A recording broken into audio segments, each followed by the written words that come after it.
Hi there. Thank you for your patience as we get everything set up and allow time for others to log in. We're going to go ahead and get started. I just want to let you know that we are recording this session. So be sure to turn off your camera and mute your microphone during the session. That way you're not on the recording. Towards the end of the session, we'll open it up for questions, but during the presentation, be sure that you are muted, and then we'll get to your questions at the end of the session.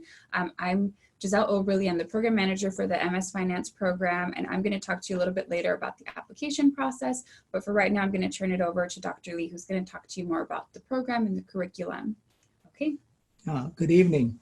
My name is Stephen Lee. I am the director of the graduate program in finance. I would like to welcome you to this session, and I hope you enjoy it. All right. Okay. And if you have any questions, we'll be happy to answer you at the end of this session. Anyway, here you go, Master of Science in Finance. And I hope that you enjoy listen to this. Let me see, I'm trying to see. Okay. The first slide that I present to you here is some of you did not study business. You may major in economics or mathematics in the past. So I would like to go through a little bit about what you do when you get a degree in finance. The first one is, you can see, is corporate finance. Every corporation needs a financial person, and that will be like the chief financial officer. One of their important position, chief financial officer, control both the accounting and also financial planning, and basically report directly to the CEO. And usually when the CEO retires, they pick CFO to be the CEO. So it is a very good position. The second job would be investment banking. Investment banking, you would work for like Goldman Sachs or Morgan Stanley or Merrill Lynch. Is basically dealing with helping corporation with merger and acquisition. When your company looking for a new an investment, new company, you acquire another corporation, and that we call that acquisition. Or you merge with another corporation, we call the merger. So investment banker do merger and acquisition, or helping corporation to raising capital. Investment management and portfolio management. This is basically pretty well known for everybody because you heard of mutual fund or hedge fund. Both mutual fund and hedge fund need a portfolio manager. And that's just one, but also university, like our university, the foundation, every university need a portfolio manager, and also pension fund of many state and city, they need portfolio manager to managing that money, pension fund. And then we go hedge fund. Hedge fund is kind of like an investment fund, but it's similar to mutual fund, but it takes a little more risk. So that we call them hedge fund. Private equity and venture capital, those are basically also investment fund, but venture capital is a little bit more risky, and they basically invest in privately owned company and then taking them IPO, initial public offering, and then they make money that way. Private equity is like Blackstone. Blackstone basically raising a lot of money and then invest into different projects, and they call them private equity. Commercial bank, everybody know commercial bank like Bank of America or US Bank. So you can work for a bank. Financial planning, you can do helping individual or family or wealthy family to do their financial planning, taking care of their insurance, taxes, and investment. You can work for an insurance company or do financial consulting, okay? So those are basically the position that if you get an MS in finance, that you will be working in these areas. The next one is, I want to show you that competition is pretty tough. The financial profession is highly competitive. Therefore, in order for you to increase your possibility of getting a good positions or basically improving your current position to become a CFO, most likely you need an MS in finance and then also get a CFA credential. CFA stands for Chartered Financial Analyst. It's similar to the CPA in accounting, all right? So it usually have 3 exams, and basically it's have many society around here. There's one of the closest one is CFA Los Angeles, and the other one is CFA Orange County. So you can get onto their website and take a look at them. Okay, so traditional 4-year undergraduate program is no longer adequate because it's such a competitive field. Okay, so anyway, so I suggest you to be different. Okay, you can look at this picture. You can see that everybody have a BS degree, and if you stand out, okay, you be different. So I would strongly advise you to get an MS degree and also get a CFA. All right, so. Okay, how about our program? What make our program stand out? Okay, if you're looking for a graduate degree in business or even an undergraduate degree in business, you should looking for a university that are AACSB accredited, all right? AACSB accredited is basically a program that be accredited nationally and internationally for the business program, all right? So, and our university is California State University is AACSB accredited, both undergraduate and graduate. AACSB stands for the Association for Advanced Collegiate School Business International, and only about 30% of business schools in the U.S. Have an AACSB accreditation. All right, so that's important. Even if you don't take the, not sign up for our program, and you're looking for somebody else, you should looking for an AACSB accredited program, all right? So, okay, and how about our ranking? On August 12, 2019, Money magazine came out with the best value for your money, okay? The best value degree for your money. So that, and I'm listing on here, they have 25 best college. They're listing every college, but the website here that they have is the 25 best college in America, according to a 19,000 data point, all right? So there we go. So if you haven't seen it, we're gonna email you this presentation so you can look it up for yourself. But the snapshot that we have here is Cal State University ranking number 13. You can see here, okay? This is according to the value degree, all right? So that means that they take into consideration of how much money would you make when you graduate and how much does it cost you when you go to school, all right? So and that's very important. Let me give an example. For example, our program for a California State University, California State resident is only $19,000. It's a state support. So the program is $19,000. Now, if you go to, I think UCI, it probably, UC it probably costs close to $100,000. Same thing with UCLA and USC. So just look at that. I mean, that is basically a bargain, okay? So I'm not surprised that we're ranking number 13, okay? So anyway, okay, so what's about the benefit and feature of our MS in Finance program, okay? The most important thing is the program is only 12 months, okay? We designed this program so that you complete them in 12 months. The program, the classes are basically held in the evening or Saturday morning, right? So therefore, if you are working part-time, you still can work and you can go to school at night. That's very important, okay? It's a cohort-based model, so it facilitates networking opportunities, okay? So an opportunity to deal with real-life investment portfolio. We have on our campus and in the class, we have, they call it Beach Investment Group. This is one of the oldest real life investment portfolio program in our business school, okay? So basically we will talk more about it later on in different slide, but basically what it is you managing real money We have a 3 different portfolio.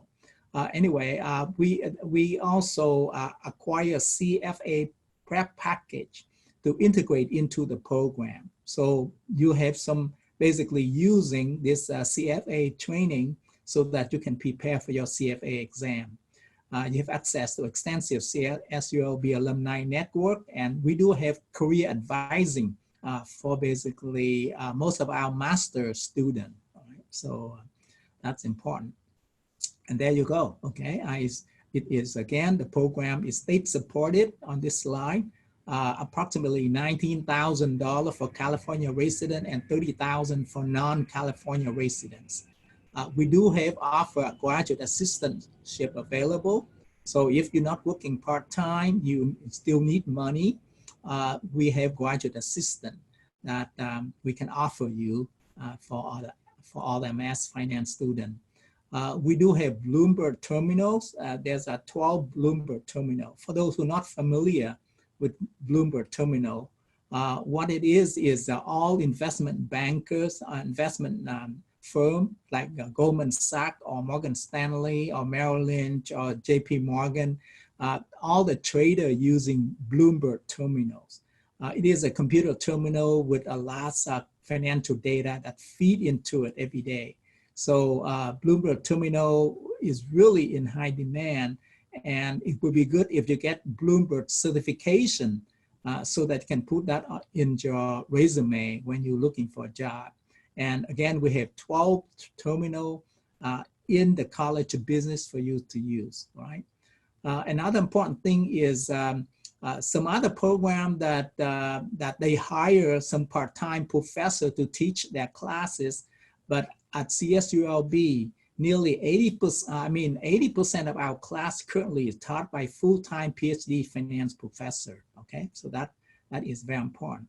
And then we also have PhD professor that have CFA that can help you to train you to get your CFA credential. Anyway, again, we have 30 semester hour in 12 months. We have fall semester, spring semester, and summer session, okay? So 12 in the fall, 12 in the spring, and 6 in the summer. So 3 unit hour for each class. So we have 4 class in the fall, 4 class in the spring, and 2 class in the summer, right? So, and then another important feature of our MS Finance program is we alignment our program with CFA curriculum. So before we designing this program, we go to CFA Institute, we find out that what do they cover in their exam 1, 2, and 3. And then we basically design the class to basically mirror the CFA Institute requirement so that we can help you to pass your CFA exam sooner than later. Right. So you can see on the left-hand side of this slide is CFA Institute requirement. And then on the right-hand side is all our classes that basically reflective of the topic that covered by CFA Institute. Right. So anyway, here we go. So this is the B.I.G investment group, which I mentioned to you earlier. The B.I.G investment group is one of the oldest student investment fund managing in Southern California. We had this over 10 years. Okay, we start out with a portfolio of like $100,000, but today our 3 portfolio total more than $500,000. And the student basically managing the foundation money, and it's also managing money for the CFA Orange County Scholarship Fund, right? Okay, and then we also managing money for one of the nonprofit organizations, okay, on campus. And many of the CSULB alumni is currently working for some of this company like Goldman Sachs, PIMCO. You know, PIMCO is basically Pacific Investment Company, one of the largest investment fund located in Newport Beach. Wilshire Associate is in Wilshire Boulevard, Western Asset Management and Capital Group. So these are some of the alumni that basically managing. So Bloomberg Professional System, again, this is the Bloomberg terminal that I mentioned to you earlier.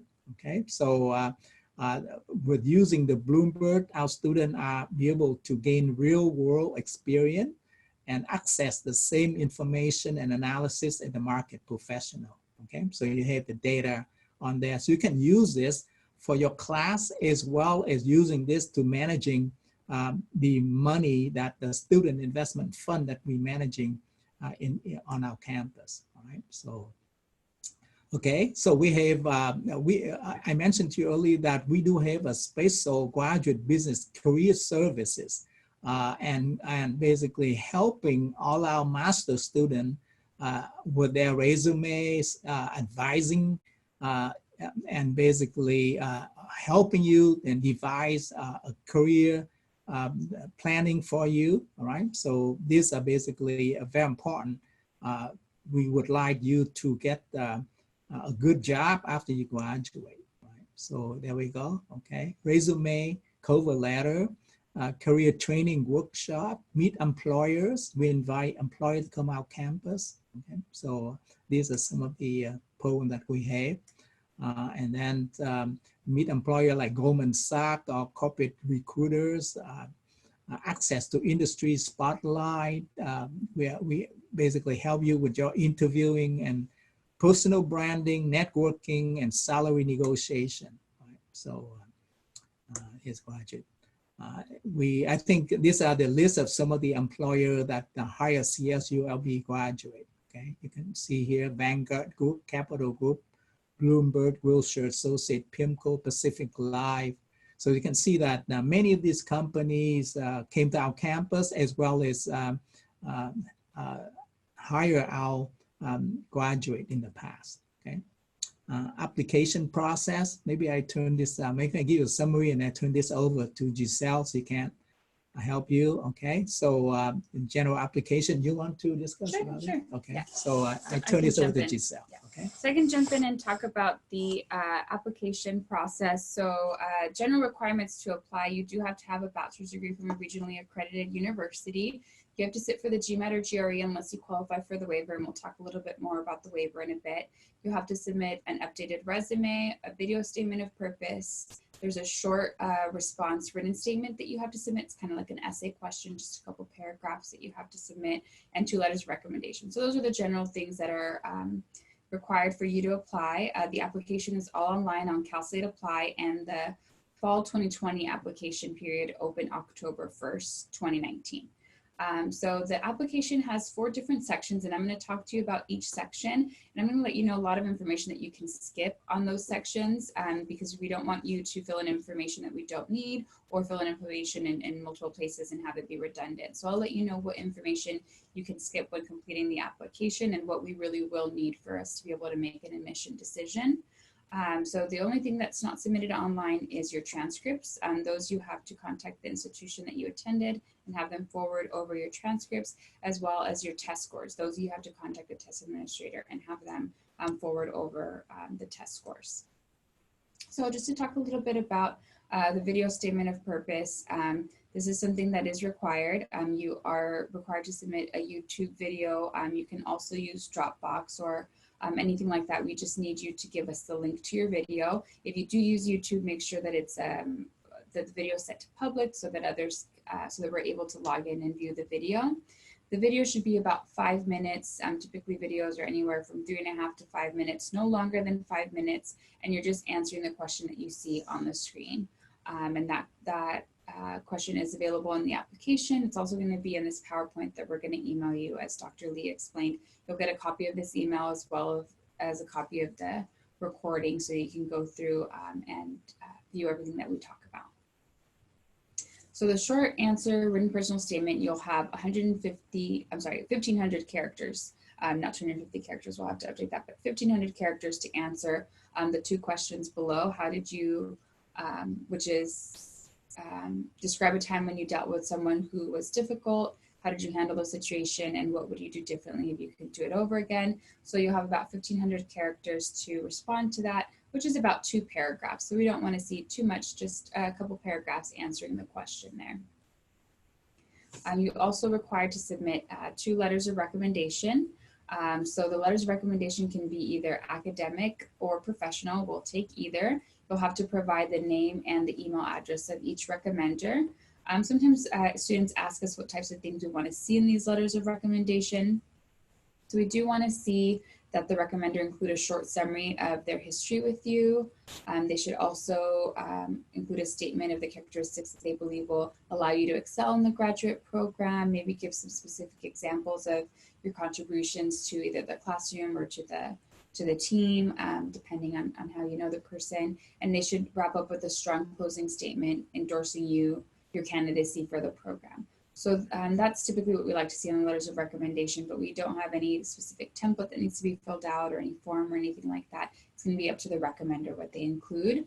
So when you provide us with the name and email, we will email the recommender and then they'll log in and upload the letter of recommendation. And as soon as you enter their name into the application, that email is sent to them. So it doesn't wait for you to submit the entire application. As soon as you add the recommender in their email, they will receive an email asking them to submit the letter of recommendation. So be sure to give your recommenders, a heads up, let them know that that email is coming so that they're aware and can make sure it doesn't go into their spam and things like that.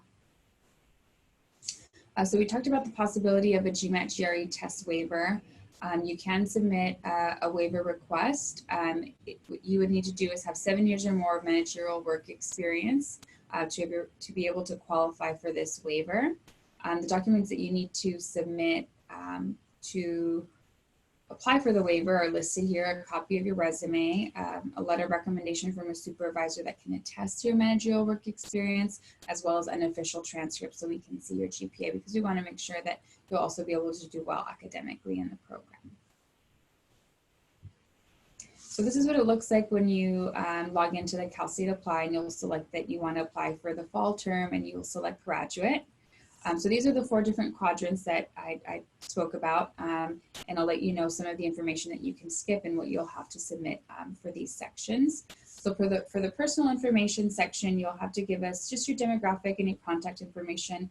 Make sure that the email address that you give us is one that you frequently check, because if we're missing anything, that's where we're going to look to contact you. We'll also let you know if you're admitted with that same email address, so be sure it's something that you check frequently. For the academic history, you'll have to list the colleges that you've attended. For the transcript entry, if you've already completed your undergraduate degree, you can completely skip that section. There's a box that you can check to say that you aren't going to be entering anything into the transcript entry tab. However, if you're currently working on your undergraduate degree, then you'll just have to list the courses that you're currently taking and plan to take before you graduate. So for example, if you're graduating in the spring and you're applying now, you would list whatever courses you're enrolled in now and maybe the courses that you plan to take in the spring. And that's what you would submit in the transcript entry section, only if you're currently completing your bachelor's degree. For the GPA entries, you can just include your best guess of what your GPA is. That's going to be verified by enrollment services once they review your transcript. So a lot of students sometimes are not sure where to look for their GPA or how to calculate it. Don't worry too much about it, just enter your best guess, and we're going to verify that with your transcripts. For the standardized test, that is where you would list your GMAT or GRE test if you've already taken the exam. You would list the results there.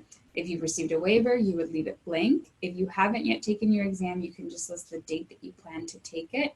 And I recommend that you submit the application. If everything's ready, go ahead and submit it, even if you don't have your test score, because that way we can start processing your file, calculating your GPA, and get through all of that. And then once we receive your test score, it'll be a quicker process for us to give you your admission decision. So the third section of the application, this is where you can skip a lot of things. You don't have to enter in anything under experiences, achievements, or documents. You can leave all of that blank in this section. For the statement of purpose, this is not where you would submit the information that we need. So for this statement of purpose, you can just enter and we'll submit link to video statement of purpose, or really you can submit anything there, but you have to submit something for it to let you move forward. But this is not the section where you need to submit your documents. The section where you do need to submit your documents and the information that we talked about is the program materials section. So this is a section we're going to be looking at, and if you click on it, this is what it looks like. As you can see, there's 4 different tabs. We'll go over what you need in each of those tabs, but this is a section where all the important material will live that we're going to look at to be able to review your application and give you an admission decision. Under the documents, you're going to submit an updated professional resume. Under the evaluations, you'll give us the name and the email to evaluators, and we talked about the requirements for that, but just give us their name and email there. Under the questions tab, you will give us the link to your video statement of purpose, and you will also submit the answer to that short, the essay question that we talked about. So that short response question, it lives under the questions tab. So that's really the meat of your application. So make sure that you don't skip anything there in that fourth section or the fourth quadrant of the application. Okay, so I'm just going to talk a little bit about the fast track application. The fast track is a way for CSULB undergraduate students that are currently completing their undergrad. It's an expedited application process for those that are interested in the Masters of Science in Finance and meet certain GPA requirements. So if you are admitted through the fast track and you're approved through the fast track, then you get to waive certain application requirements like the GMAT and GRE. You don't have to submit a statement, the video statement of purpose, or the letters of recommendation. So to qualify for the fast track, you have to be a current College of Business major or minor student. We also accept economics majors for the fast track. So those students can apply to be considered through the fast track. And basically, if you meet the GPA criteria, you apply before you graduate, then you can be admitted to apply through the expedited process and get to waive some of these application requirements. I should note, because sometimes students get a little bit confused about this, the program itself is exactly the same. It's a one-year program, whether you're in the fast track or whether you apply the traditional route. The only difference for the fast track is that the application process is fast tracked or expedited. For applicants that are coming from a non-finance background, and maybe I can let Dr. Lee talk a little bit about this as well if there's anything I missed, but if you're coming from a non-finance background, you do have to take Finance 501 as a prerequisite. We're going to offer it every summer, the summer before the start of the program. So if you're coming, say, from an economics background, you're applying to the program, you will have to take this course, if admitted, the summer before you start the program. Does that cover? Yes. Pretty much everything. Okay, so now we're getting to the frequently asked questions. These are the questions that we often get from a lot of students. Students ask if the MS program can be completed part-time. At this time, it cannot. So you do have to take courses full-time. It's a full-time cohort-based program where you have to follow the classes as they're prescribed, 12, 12, and 6, as Dr. Lee mentioned. However, the classes are offered in the evenings and Saturdays. So if you work during the day, 8 to 5, you can still do the program. It's going to be an intensive program if you do work full-time, but the benefit is that you're done in 1 year. So keep that in mind. The cost of the program is relatively affordable. It's $19,000 for a California resident, $30,000 for a non-resident. And we do offer CPA test prep that's integrated into your curriculum, as well as some books and some online materials that you receive when you start the program. So those are some of the questions that we get a lot, but now we'll open it up to see what are some of the questions that you guys might have. Go ahead and feel free to unmute your microphone and start your video if you'd like to ask any questions about anything that we've gone over. They could chat too, right? Yeah, and so I'm just opening up the chat box. So if you would prefer to, type in your questions, that's totally fine. You can type them into the chat box that's available here.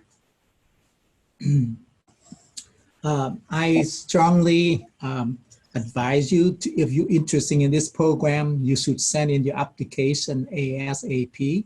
And I tell you why. We only have limited seat every year. We don't have like 50 or 100 seats. So the sooner you send it in, you get accepted, then that's your seat. But let's say we already accepting 25, 30 people, and you are number 31, we won't be able to accept you. So obviously it is first come, first serve, okay? So the sooner you send it in, the better. That's number one. Number two, I just want to give you a warning. CSULB is like an elephant. It's tough to move it fast.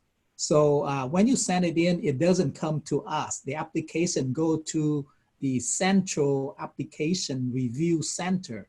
and they basically have to make sure that you meet all the requirements before they send your application down to the college business. So keep this in mind. When you send this application come in, it goes to registration department of CSULB. And then after they sitting on it, they make sure that you have everything, they massage it, and then they send it to us, okay? So it may take a while.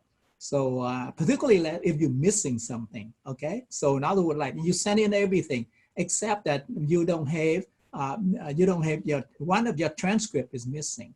That's one of the major one. Other one, it could be like you don't have letter of recommendation. You're missing the GMAT score, and they hold it up. You see what I'm saying? So therefore, I would advise you to apply as soon as possible and try to make sure that you get everything in as soon as possible. Right? Okay. So that's my 2 cents.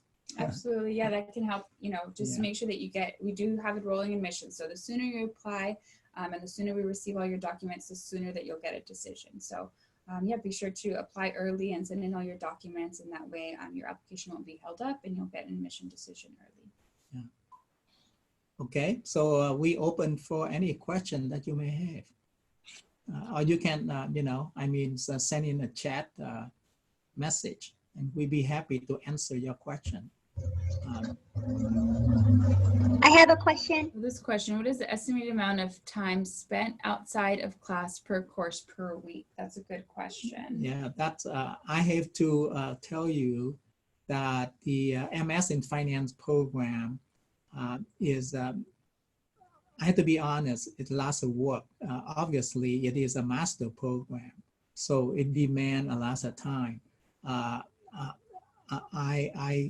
don't think that if you are working full-time, 40-hour a week, you have a family with 2 kids, and you want to get through this program, it's going to be tough by just working full-time. So I would say that you should devote some time to the program. Obviously each class is different. The program, because we try to put this program within just 1 year. You finish this program in 12 months. So therefore, there will be a lot of work. Okay. So. I have a question. Is the volume on? Can you hear me? Oh, I can hear you now. Sorry. Sorry about that. Yes, we can hear you now. Okay. I do have a question. Earlier, you said that Cal State Long Beach was AACSB accredited. Does this mean that after we graduate, our degree, MSF, is also AACSB accredited? Yes. Okay, great. Thank you. Okay. That's an easy one. Absolutely. Yes. Yes.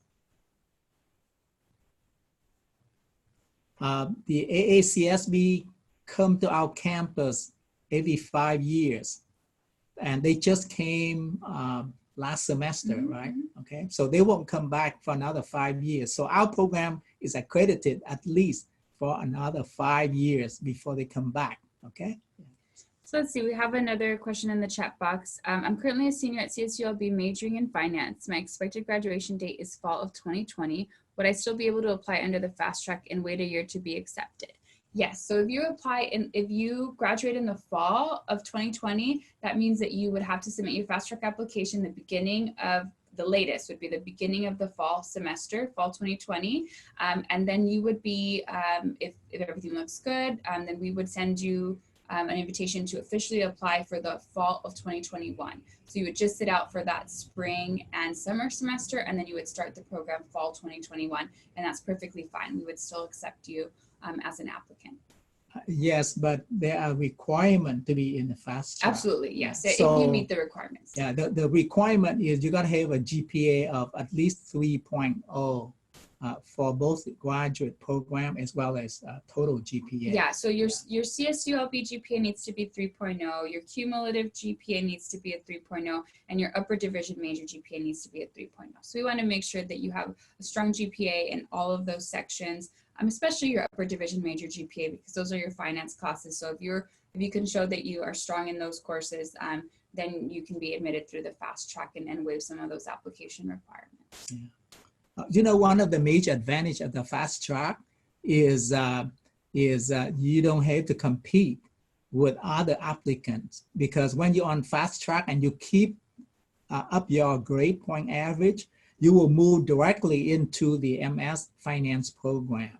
That means you have a reserved seat for your MS Finance program. You don't have to compete with other people who send in a normal application from outside. Okay? Absolutely. So that is a major advantage, right? Yeah. So let's see, one more question. Hi, Dr. Lee and Giselle. How much time is in between the Finance 501 and the start of the program? That's a good question. So it's an online class. So in case you have plans to travel, you can still take the course as long as you know, you have access to a computer and internet and everything. But it's going to be offered the second section of the summer. So I believe that would start like beginning to mid-July, and it'll last all the way up until a week before the start of the fall semester, which typically starts in the end of August. So I don't have the exact dates, but it's going to be that second session of summer. So probably mid-July to about mid to late August, early to mid-July, mid to late August. It's about 6 weeks. Oh, let's see more.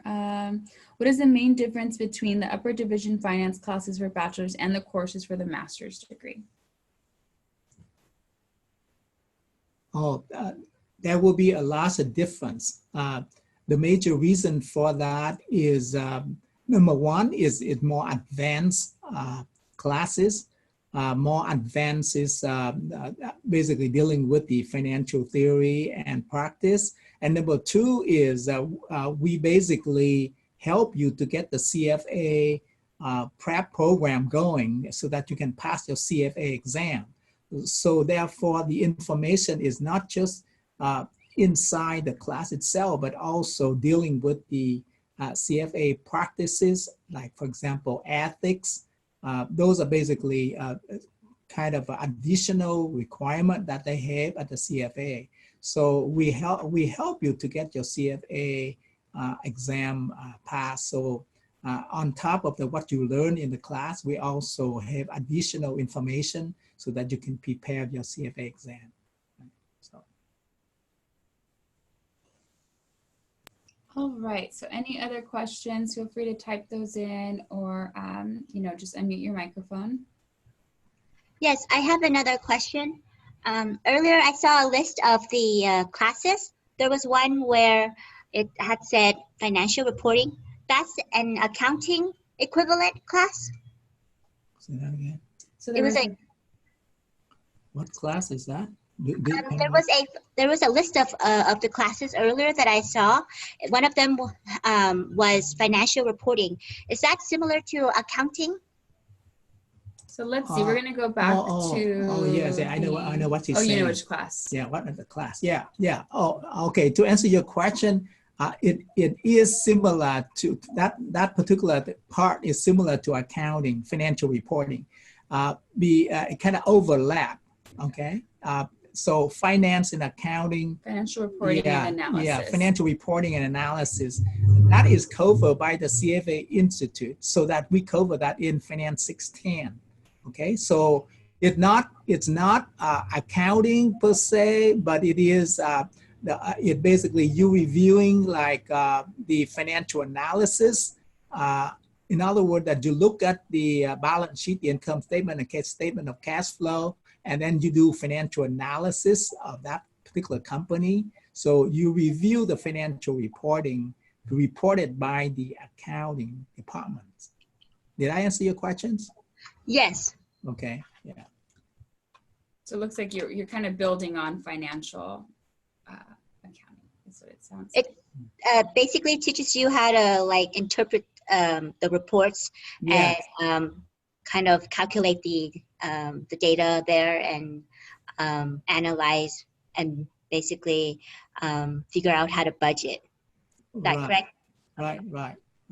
And you basically analyzing the riskiness of the company financial riskiness, okay, of the company.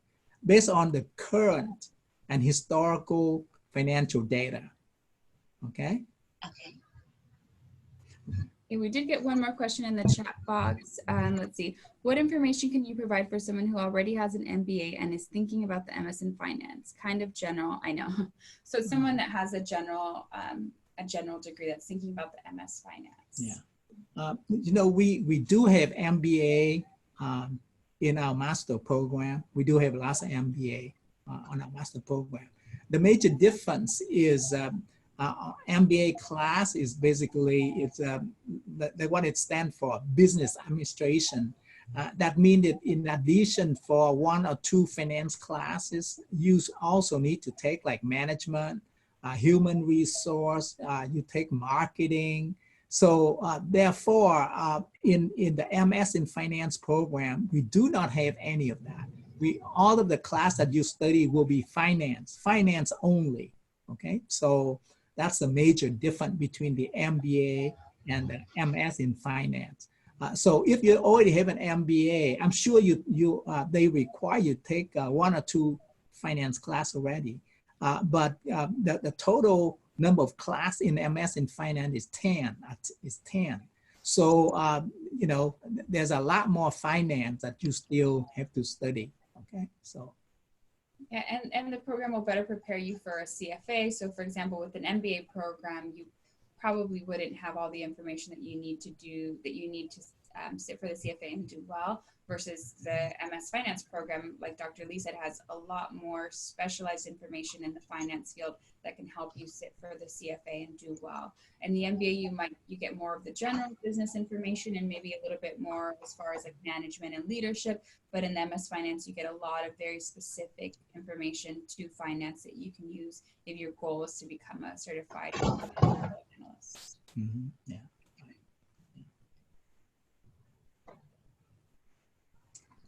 All right, so if we don't have any other questions, we can go ahead and wrap up the session. Thank you guys all for joining us. And just as a reminder, you will receive a video recording of the session, as well as the PowerPoint slides with clickable links to the application and that kind of thing. So look out for that in your inbox in the next day or so. Thank you, guys. Okay, well, thank you very much for joining us. Thank you. Have a good night.